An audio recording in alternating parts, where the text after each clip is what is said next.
Welcome to Bharosa news బులెటిన్ల ముందుగా headlines. Operation సింధూర్పై లోక్సభలో రక్షణ శాఖ మంత్రి రాజ్నాథ్ సింగ్ ప్రకటన.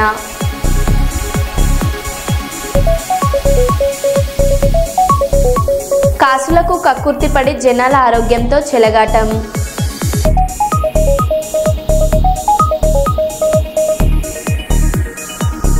2 ఎకరాల్లో తాళ్ళు లేకుండా పత్తి పొలంలో గుంటుక పాసిన ఎద్దులు.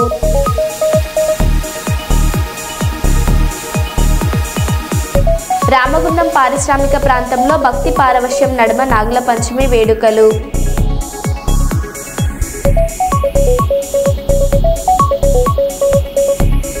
పుల్లారెడ్డి ఇంజనీరింగ్లో global AI centre.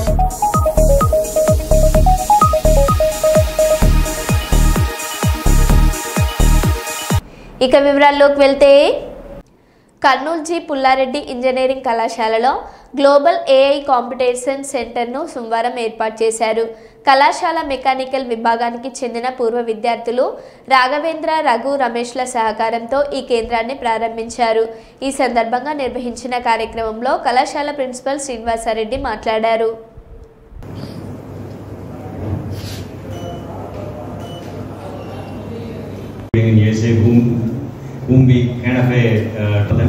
We have 2-3 employees in a quantum company.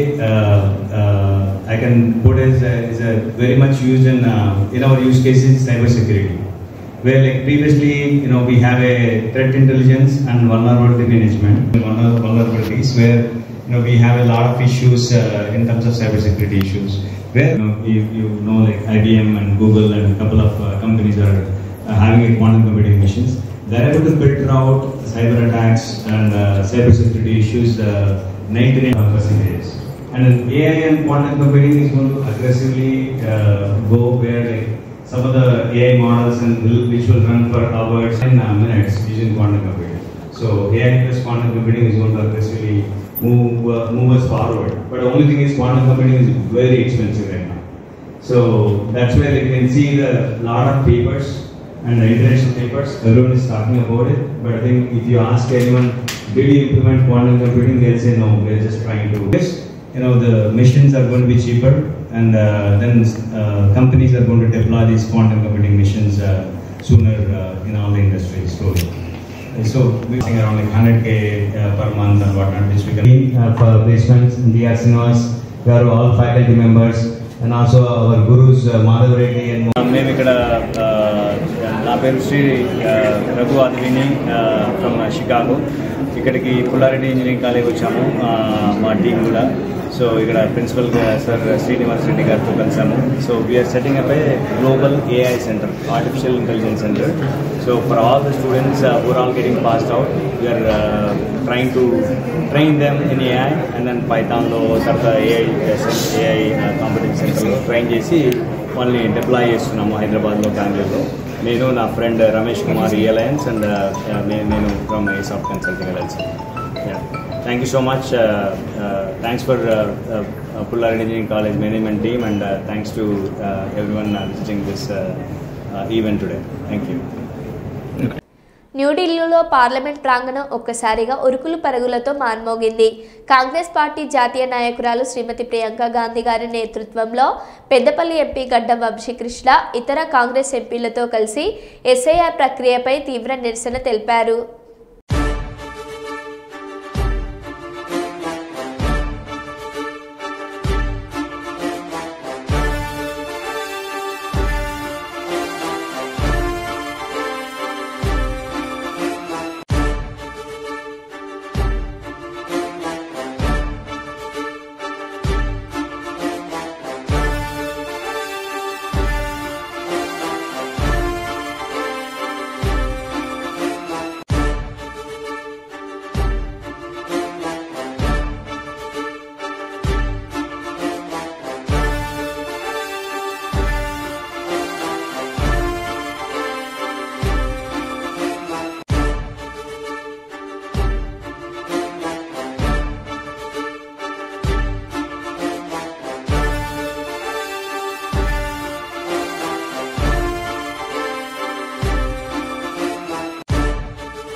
ప్రగతిశీల యువజన సంఘం పెద్దపల్లి జిల్లా కమిటీ ఆధ్వర్యంలో ప్రభుత్వ ఆసుపత్రిలో ఉద్యోగ ఖాళీలను వెంటనే భర్తీ చేయాలని, వైద్య సౌకర్యాలను మెరుగుపరచాలని, అన్ని రకాల మందులను ప్రజలకు అందుబాటులో ఉంచుతాలని కోరుతూ జిల్లా కలెక్టర్ గారికి వినతి పత్రం ఇవ్వడం జరిగింది. ఈ కార్యక్రమాన్ని ఉద్దేశించి ప్రగతిశీల యువజన సంఘం జిల్లా అధ్యక్ష కార్యదర్శులు కాస్పేట ధర్మేందర్, ఆరుముల్ల తిరుపతులు మాట్లాడారు.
మాజీ ఎమ్మెల్యే కర్నూలు జిల్లా వైఎస్ఆర్సీపీ అధ్యక్షులు శ్రీ ఎస్వి మోహన్ రెడ్డి మరియు ఉమ్మడి కర్నూలు జిల్లా సహకార కేంద్ర బ్యాంక్ మాజీ అధ్యక్షురాలు శ్రీమతి విజయ మనోహరి గారి ఆధ్వర్యంలో బాబు షూరిటీ మోసం గ్యారంటీ పోస్టర్ను విడుదల చేశారు.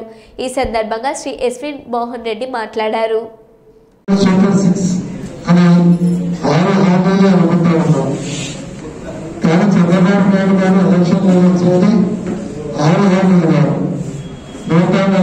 హామీలు ఇచ్చినట్టు మొత్తం దాంట్లో బీసీ సంక్షేమ బ్యాంక్ అని, ఎస్సీ సప్లైన్ అని, తర్వాత కార్పొరేషన్ అని, బీసీ ఫైనాన్స్ కార్పొరేషన్ ద్వారా ఫైనాన్షియల్ అసిస్టెన్స్ అని, ఇట్లాంటి 143 ఉన్నాయి.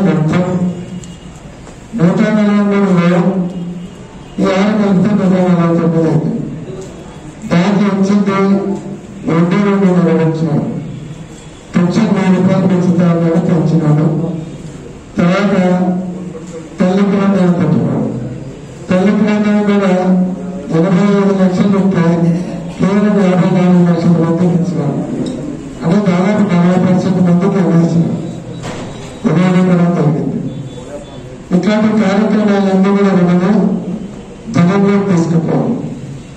ఆ 140 హామీలు అన్నది కూడా ఏంటి అంటే మనకు ఎలక్షన్లు లేవు కదా అనుకుంటాం.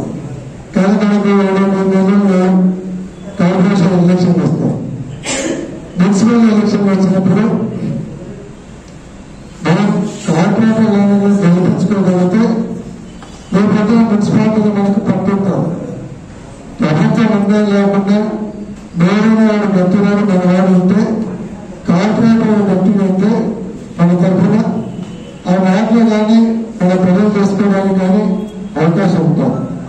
లేకపోతే ఎక్కువ మంది కార్పొరేటర్లు గెలిపించుకున్నారంటే మన వాళ్ళ మీద ఎక్కువ ఎక్కడైనా అత్యధిక కేసులు పెట్టి ఏదైనా ఇబ్బందులు గురి చేసినా మొత్తం కార్పొరేటర్లందరూ పోలీస్ స్టేషన్ చుట్టూ బయటకు పోయి మన కింద పోరాడితే కూడా ఉచిత బస్ అన్నారు. ఇంతవరకు ఉచిత బస్ లేదు. ఇంతవరకు హ్యాండ్ ఇచ్చారు. ఇంకా నిరుద్యోగ వృద్ధి, ఇంక 3,000 రూపాయలు, మహిళకు ప్రతి మహిళకు 1,500 రూపాయలు ఇస్తానని చెప్పారు. ఇంతవరకు అది ఇవ్వక పైగా మన అచ్చెన్నాయుడు గారు అయితే ఆంధ్రాని అమ్ముకోవాలి, మనం ఈ మహిళలకు ఇవ్వాల్సిన 1,500 ఇస్తే అని చెప్పారు. మరి 40 ఏళ్ల ముఖ్యమంత్రి అనుభవం ఉన్న 40 ఏళ్ల అనుభవం ఉన్న ముఖ్యమంత్రికి తెలియదా ముందు హామీలు ఇచ్చేటప్పుడు మరి ఎలా ఇస్తారు అలా హామీలు? అంటే కేవలం అబద్ధాలు చెప్పడానికి మాత్రమేనా హామీలు ఇవ్వడం అంటున్నా నేను. 14 సంవత్సరాలు అనుభవం ఉంది, కానీ మనకి మేనిఫెస్టో ఇచ్చే ముందు తెలియదా? అంటే మహిళలకు ఏమైనా మోసం చేయొచ్చు, ఎవరికైనా ఎలాగైనా అబద్ధాలు చెప్పొచ్చు అనుకుంటున్నారు. కానీ ఈ రోజు ప్రతి ఒక్కరికి వీళ్ళు చేసే మోసం గురించి ప్రతి ఒక్కరికి ఒక అవగాహన ఉంది. వీళ్ళు 3 కాదు, ఇంకా 30 మంది వచ్చి కలిసి వచ్చిన ఈసారి మనం జగనన్నని గెలిపించుకుంటాం. కంపల్సరీగా 2029లో మనం జగనన్నని సీఎం గా చూస్తాం. అందరూ ఓకేనా? అండ్ ఇంకా మనకి బీసీ వర్గాలకైతే చాలా దారుణంగా మోసం చేశారు. మహిళలకైతే 1500 మాత్రమే వేసుకుంటే నెలకు 18,000. అంటే ఇప్పటికి ఈ సంవత్సరానికి 34,000 కోట్ల కార్యక్రమాలు మనం చేపట్టి కష్టపడి మనం 2029లో మన సీఎం జగన్మోహన్ రెడ్డిని చేసుకోవాలి. ఈ కర్నూలులో ఎస్పీ ఫ్యామిలీ అంటే ఎస్పీ మోహన్ రెడ్డి అన్నని ఆయన అక్కడైనా ఇద్దరిలో మనం ఎమ్మెల్యే గాను తర్వాత మినిస్టర్ గా చూడాలని నేను మనస్ఫూర్తిగా ఆశిస్తూ ఉన్నాను. ఈ అవకాశం ఇచ్చిన పెద్దలు మన రాష్ట్ర అధ్యక్షుడు ఎస్పీ మోహన్ అన్న గారికి అండ్ విజయ మనోహర్ అక్క గారికి అందరికీ ఎస్పీ అన్న వైఎస్ఆర్సీపీ వివిధ విభాగాల నాయకులు కార్యకర్తల జరిగిన నమస్కారాలు తెలియజేస్తున్నాను. మరి బాబు షూరిటీ మోసం గ్యారెంటీ అంటే ప్రతి వార్డులో కూడా మీకు తెలుసు ప్రజలు ఏమనుకుంటున్నారు, ప్రజలు ఏ రకంగా ఇబ్బంది పడుతూ ఉన్నారు. మున్సిపల్ ఎలక్షన్స్ కూడా రాబోతున్నాయి. మున్సిపల్ ఎలక్షన్స్ అంతటికి మన వైఎస్ఆర్సీపీ పార్టీ మరింత పటిష్టం కావాలని చెప్పని వార్డు వైజ్ బూత్ వైజ్ కూడా అందరం మళ్ళీ కమిటీలను వేసుకొని బూత్ కమిటీలను వేసుకొని వార్డు వైజ్ ఆపరేషన్ సింధూర్పై లోక్సభలో రక్షణ శాఖ మంత్రి జగన్నాథ సింగ్ ప్రకటన. 100 మందికి పైగా ఉగ్రవాదులను హతమార్చాం. ఉగ్రవాదులకు పాక్ ఆర్మీ ఐఎస్ఐ మద్దతు ఉంది. పాక్లో ఉగ్రస్థావరాలను ధ్వంసం చేశాం. ఉగ్రవాదులను మాత్రమే టార్గెట్ చేశాం, పాక్ ప్రజలను కాదు. పాక్పై దాడి తర్వాత డీజీఎంఓకు ఈ సమాచారం ఇచ్చాం. పహల్గాంలో అమాయక టూరిస్టులను ఉగ్రవాదులు చంపారు. ఆపరేషన్ సింధూర్ ద్వారా భారత సైన్యం సత్తా చూపామన్నారు. पाकिस्तान हमारे किसी भी टारगेट को हिट नहीं कर पाया अध्यक्ष महोदय, और हमारे किसी भी इंपॉर्टेंट एसेट को नुकसान नहीं हुआ है. हमारी सुरक्षा व्यवस्था अध्यक्ष महोदय चाक चौबंद थी और हर हमले को हम लोग रोका गया. मैं इसके लिए भारतीय सेना के बहादुर सैनिकों की जमकर सराहना करता हूं, जिन्होंने दुश्मन के हर मंसूबे पर पानी फेर दिया. और अपने प्रतिपक्ष के मित्रों से भी कहना चाहता हूं, एक बार फिर से भारत के सेना के जवानों का कम से कम मेज थपथपाकर उनका अभिनंदन करिए. बहुत बहुत धन्यवाद. बहुत बहुत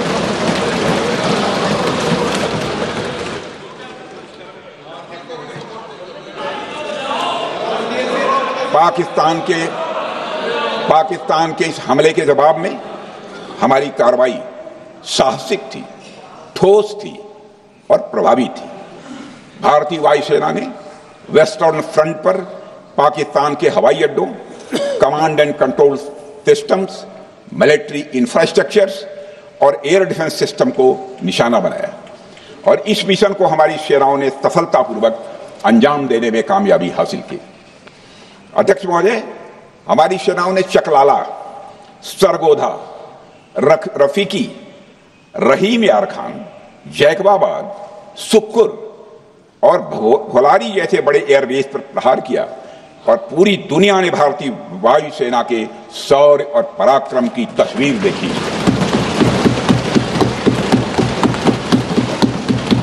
70,000 జీతం తీసుకుంటూ 11 స్పెల్లింగ్ రాయలేకపోయిన ప్రభుత్వ ఉపాధ్యాయుడు. అధికారులు తనిఖీలో స్పెల్లింగ్ రాయమని అడిగితే తప్పుగా రాసిన ఉపాధ్యాయుడు. ఛత్తీస్గఢ్ బలరాంపూర్ స్కూల్లో ఘటన. 11 जी अभी 11 लिखिए आप.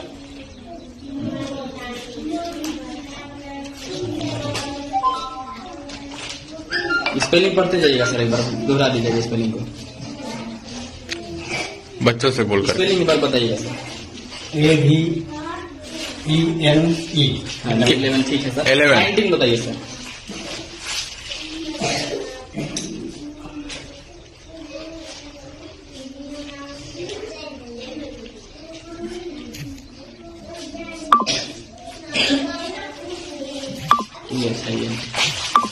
ये 19 है सर, एक बार स्पेलिंग बताइएगा इसका. NINTHTHIN. यहाँ सर 11 जो लिखे हैं उसको अंक में लिखिएगा, अंकों में. अंक में सर, शब्दों में नहीं, अंक में. अंक में सर. बच्चों को पढ़ाइए सर 11 के स्पेलिंग. 11 है AVENE. AIDENE 11 means 11। सर 11 में एल नहीं तो 11 बेस हो जाएगा वो। कहाँ 11 का जो स्पेलिंग लिखा है उसमें एल कहीं नजर नहीं आ रहा है।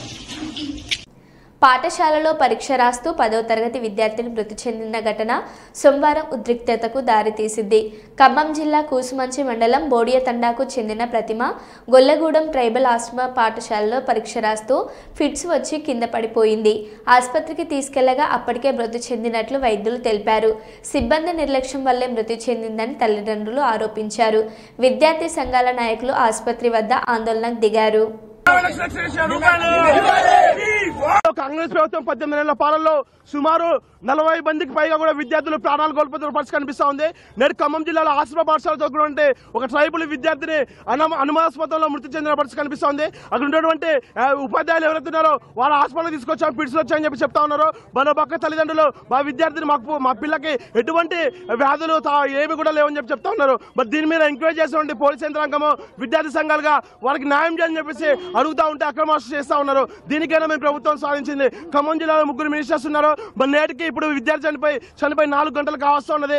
ఇప్పటికైనా కూడా మరి 3 మినిస్టర్లు ఒక్క మినిస్టర్ కూడా స్పందించకుండా ఈ ప్రభుత్వం ఏం చేస్తా ఉంది? తక్షణమే కుటుంబానికి న్యాయం చేయాలని చెప్పేసి వామపక్ష విద్యా సంఘాలుగా పీడీఎస్గా మేము డిమాండ్ చేస్తా ఉన్నాం. మేము అడిగిందంటే విద్యార్థికి న్యాయం చేయాలి, ఆ వార్డెన్ని సస్పెండ్ చేయాలి. ఆ విద్యార్థి ప్రాణాలు తిరిగి వస్తాయా? తిరిగి రావు కదా. మరి దీని మీద అడుగుతుంటే విద్యార్థి నాయకులు ఎందుకు అరెస్ట్ చేస్తారని చెప్పేసి అడుగుతా ఉన్నాము. మీరు కుటుంబానికి న్యాయం చేస్తారా, అటు ఆ వార్డెన్లకి న్యాయం చేస్తారని చెప్పేసి అడుగుతా ఉన్నాము.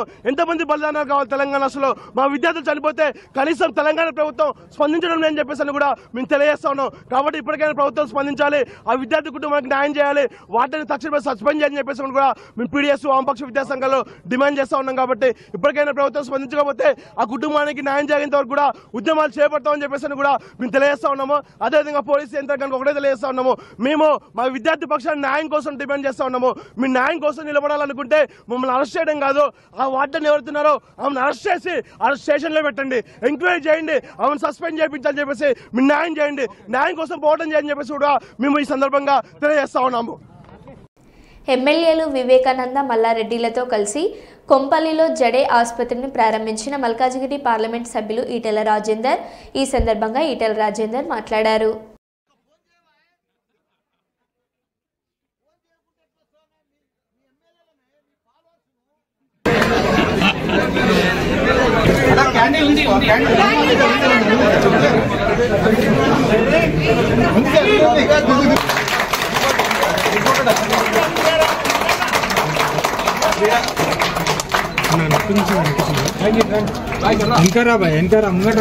ఓన్లీ డాక్టర్స్ ముందట రండి, doctors come partners.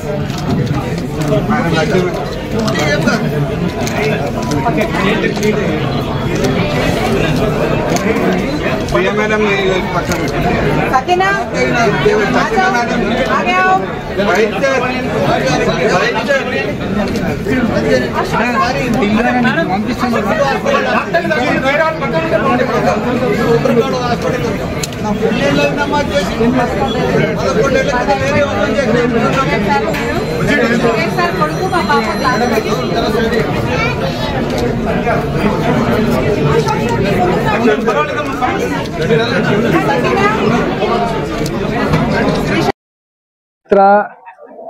Kompally Medchal ప్రాంతాలు అత్యంత వేగంగా విస్తరిస్తున్నటువంటి ప్రాంతం ఇది. ఒక మాటలో చెప్పాలంటే డాక్టర్ల అడ్డగా మారింది ఇది. కొంపల్లి సుచిత్ర ప్రాంతాలు డాక్టర్లకు అడ్డగా మారింది. ఇవాళ ఈ జడే హాస్పిటల్ ఈ కొంపల్లిలో మొట్టమొదటి రోబోటిక్ సర్జరీ ఫెసిలిటీ ఉన్నటువంటి హాస్పిటల్. ఆంకాలజీ కావచ్చు, ఆర్థోపెడిక్ కావచ్చు, న్యూరాలజీ కావచ్చు, న్యూరాలజీ కావచ్చు, న్యూనాటాలజీ కావచ్చు, అన్ని రకాల అత్యుత్తమైనటువంటి ఫెసిలిటీస్తో ఈ హాస్పిటల్ ఇలా ప్రారంభించబడ్డది. ఈ హాస్పిటల్లో దాదాపుగా 20-25 మంది డాక్టర్లు స్పెషలిస్టులు ఈ హాస్పిటల్లో పనిచేస్తున్నారు. 80 బెడ్ల సామర్థ్యం కలిగినటువంటి హాస్పిటల్. ఈ హాస్పిటల్ నడిపే వాళ్ళంతా కూడా డాక్టర్లే. రజనీ అశోక్ గారు ఈ హాస్పిటల్ చైర్మన్గా ఉన్నారు.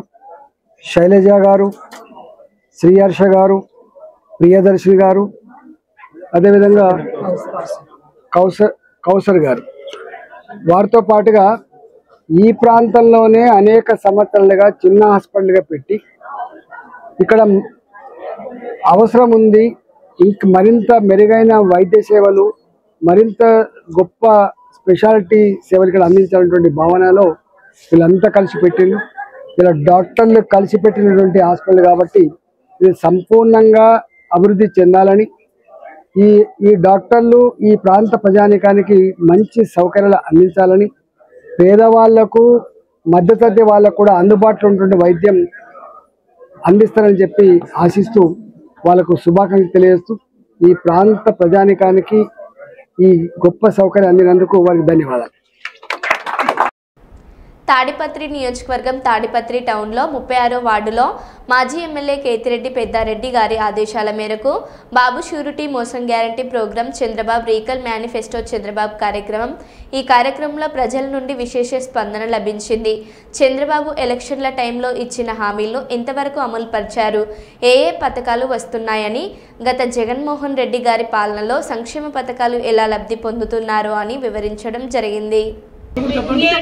అమ్మఒడి ఒక్కటి వచ్చింది.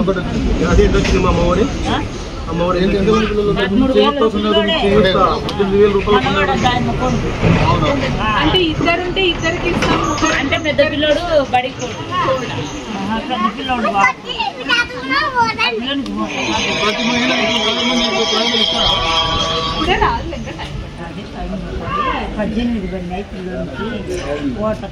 అది ఇంకా 5 ఏళ్ళ టైం ఉంది. ఫ్రీ బస్సులు అడగండి, గ్యాసులు అడగండి, ఇస్తామన్నవన్నీ ఇప్పించుకోండి. 2 సార్లు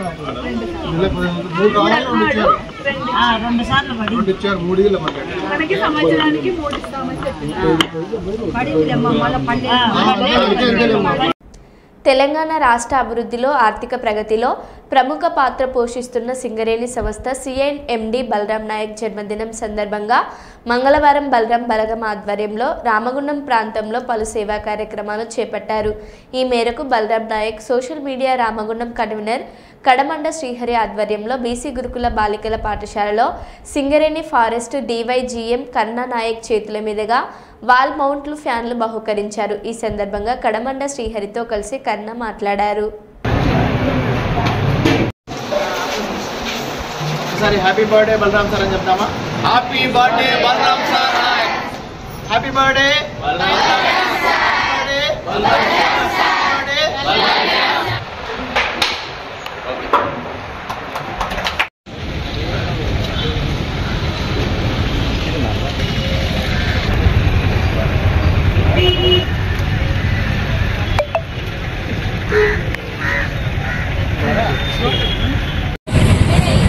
రాష్ట్ర ఆర్థిక ప్రగతిలో, అభివృద్ధిలో కీలక పాత్ర పోషిస్తున్నటువంటి సింగరేణి సంస్థ సిఎండి శ్రీ బలరాం నాయక్ గారి జన్మదినం సందర్భంగా ఈరోజు రాష్ట్రంలోని తన అభిమానులు వివిధ సేవా కార్యక్రమాలు నిర్వహించడం జరుగుతుంది. అందులో భాగంగా Balram Naik social media Ramagundam committee తరఫున ఈరోజు గురుకుల పాఠశాలలోని విద్యార్థులకు ఫ్యాన్లు బహుకరించడం జరిగింది. అలాగే అన్నార్థులకు 200 మంది అన్నార్థులకు అన్నదానం వితరణగా ఇవ్వడం జరిగింది. ఈ సందర్భంగా చైర్మన్గా మనం అందరికీ తెలుసు, ఇక్కడ మీలాంటి వాళ్లకు సింగరేణి సంస్థ చైర్మన్ చాలా పెద్దవారు, దాదాపు 40,000 మంది ఉద్యోగులు, కాంట్రాక్ట్ లేబర్స్ ఒక 30,000 మంది, మొత్తం కలుపుకుంటే సుమారు ఒక 70,000 మంది ఎంప్లాయ్మెంట్ తోటి ఉన్న సంస్థ తెలంగాణలో అతిపెద్ద గవర్నమెంట్ సంస్థ సింగరేణి. దానికి అధినేత గౌరవ CMD Balram sir. Balram sir ఎక్కడి నుండి వచ్చారంటే మట్టిలో నుండి వచ్చారు. మట్టిలో మాణిక్యానికి నిలువెత్తు నిదర్శనం బలరాం సార్. బికాజ్ ఈరోజు గురుకులాల్లో మీరు ఏ విధంగా విద్యాభ్యాసం చేస్తున్నారు, దీనికంటే కఠినమైనటువంటి పరిస్థితులను ఎదుర్కొని చాలా అట్టడుగు వరకు చిన్న చిన్న పల్లెటూరు ఒక తాండాలో పుట్టి మహబూబ్ నగర్లో ఉన్నటువంటి తిరుమలగిరి దగ్గర ఉన్న ఒక చిన్న తాండాలో పుట్టి దారులు లేవు, స్కూల్ వసతి లేదు, ఎడ్యుకేషన్ సిస్టమ్ అసలు అక్కడ ఏమీ లేని దగ్గర చిన్నగా స్కూల్ స్టార్ట్ చేసి వారి స్కూలింగ్ స్టార్ట్ వారు స్వతహాగా చెట్ల ప్రేమికులు, ఫ్రీ మ్యాన్ ఆఫ్ తెలంగాణ అనే పేరు కూడా వారికి వచ్చింది. వారు ఒక్కరే ఒక భారతదేశం తెలంగాణే కాదు ఎంటైర్ భారతదేశంలో ఉన్నటువంటి సివిల్ సర్వెంట్స్ ఎవ్వరూ చేయని పని వారు చేశారు. ఏంటంటే స్వయంగా వారే మొక్కలు నాటుతారు. ఈ విధంగా సింగరేణిలో ఖాళీ స్థలాల్లో సుమారు ఒక 40 ఖాళీ స్థలాల్లో వేల మొక్కలను నాటి ఇప్పటికీ సార్ 1977 మొక్కలు. సో ఈరోజు కూడా మొక్కలు నాటి 20,000 పైచిలుకు మొక్కలు నాటేసి దాదాపు 40 చిట్టడుగులను డెవలప్ చేశారు. ఆ చిట్టడుగులు ఈరోజు మనలాంటి ఈ టౌన్లో ఉన్న వాళ్లకు ఒక ఆక్సిజన్ హబ్గా తయారవడమే కాకుండా ఎన్నో జీవచరాలు, పక్షులకు, కీటకాలకు వీటన్నిటికీ ఆవాస కేంద్రాలకు ఏర్పడి అవి బ్రూడింగ్ చేసుకొని బ్రతికే ఆస్కారాన్ని కల్పిస్తుంది. అదేవిధంగా మనకు స్వచ్ఛమైన గాలి, వాతావరణ చెత్తదన వచ్చే విధంగా కష్టపడుతుంది. జనరల్గా సివిల్ సర్వెంట్ అనేవారు ఇట్లాంటి కార్యక్రమాలు చేయరు. కేవలం వారి మనసు గొప్పది, వారి ఆలోచన గొప్పది కాబట్టి వారు చేశారు. వారే మన అందరికి స్ఫూర్తి. వారి నానుడి ఒక్కటే, ప్రతి అడుగు పచ్చదనం ఉండాలి, ఈ ప్రకృతి బాగుండాలి. ఇప్పుడు మనం కష్టపడుతుంటేనే, ఈ కష్టపడి మొక్కలు నాటితేనే నెక్స్ట్ వచ్చే జనరేషన్, మీ జనరేషన్, మీ తర్వాత వచ్చే జనరేషన్ స్వచ్ఛమైన గాలిని, వాతావరణాన్ని మీరు పొందగలరు. లేనిచో మాలాంటి వాళ్ళు కాకుండా గ్రీనరీ డెవలప్ చేయకుంటే మీకు ఎటువంటి మంచి వాతావరణం దొరకదు. కావున మీరు కూడా మీ బాధ్యతగా ప్రతి ఒక్కరూ బలరాం సార్ చెప్పిన విధంగా ప్రతి అడుగు పచ్చదనం, మొక్కలను ప్రేమిద్దాం, పర్యావరణాన్ని కాపాడుకుందాం అనే నాటితో ముందుకు సాగుతారని ఈ అవకాశం ఇచ్చిన ప్రజలందరికీ పేరు పెట్టారు. మరో బులెటిన్లో మళ్ళీ కలుద్దాం. Stay tune.